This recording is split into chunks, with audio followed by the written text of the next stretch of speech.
رمضان يا رمضان يا نفحة الرحمن رمضان يا رمضان شهر جود وغفران رمضان يا رمضان بسم الله الرحمن الرحيم يا والصلاة والسلام نفحة على أشرف المرسلين. الرحمن. Amma ba'd, salam alaikum wa rahmatullahi ta'ala wa barakatuh. Parmi les secrets ou les finalités ou les sagesses qu'on peut trouver dans la prescription du jeûne, c'est d'empêcher la tyrannie de nafs.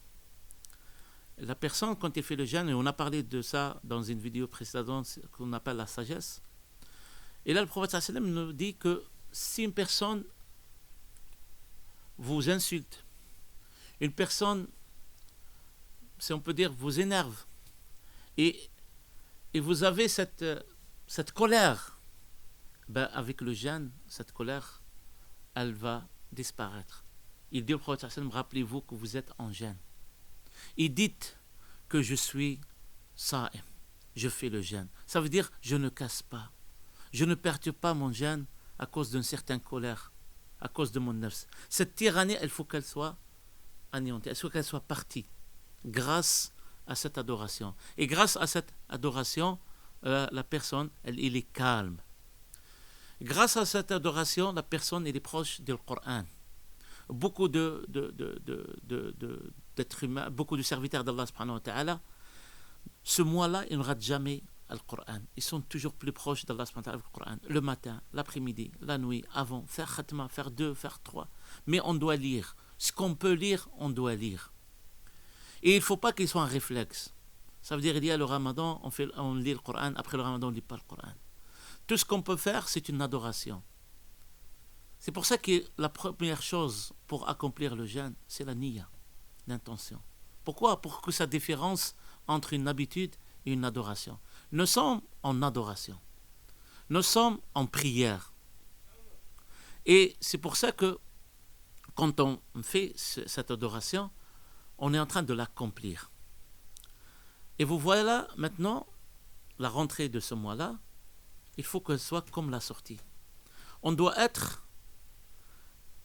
avec une certaine persévérance, une certaine continuité. Même après le mois de Ramadan, je peux faire quelques jeûnes. C'est pour ça qu'il y a ce qu'on appelle la continuité indirectement. Le prophète sallallahu alayhi wa sallam, il a dit, celui qui peut faire 6 jours après le mois de Ramadan, ce qu'il appelle le mois de Shawwal, eh ben, c'est un bienfait d'Allah subhanahu wa ta'ala d'accomplir 6 jours. Pourquoi ? Pour que laisser la continuité du jeûne.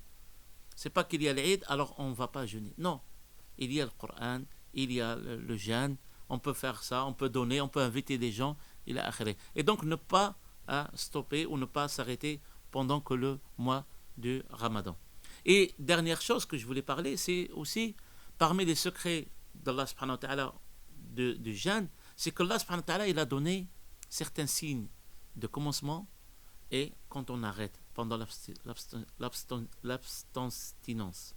Ça veut dire quand on s'abstient de manger, de boire, de la prière de Subh jusqu'à la prière de Maghrib, Allah subhanahu wa ta'ala nous a donné des signes pour accomplir ça.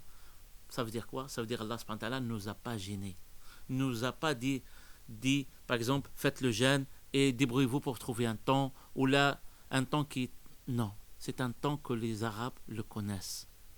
C'est le temps qu'on peut le voir, qu'on peut le calculer. Il y a le croissant, il y a la nuit, il y a le soleil et tout ça. Et c'est pour ça que personne n'a dit « Ah, on ne connaît pas le temps du jeûne ». Allah subhanahu wa ta'ala, parmi les secrets des adorations, qui nous a prescrit des adorations avec ce qu'on peut faire.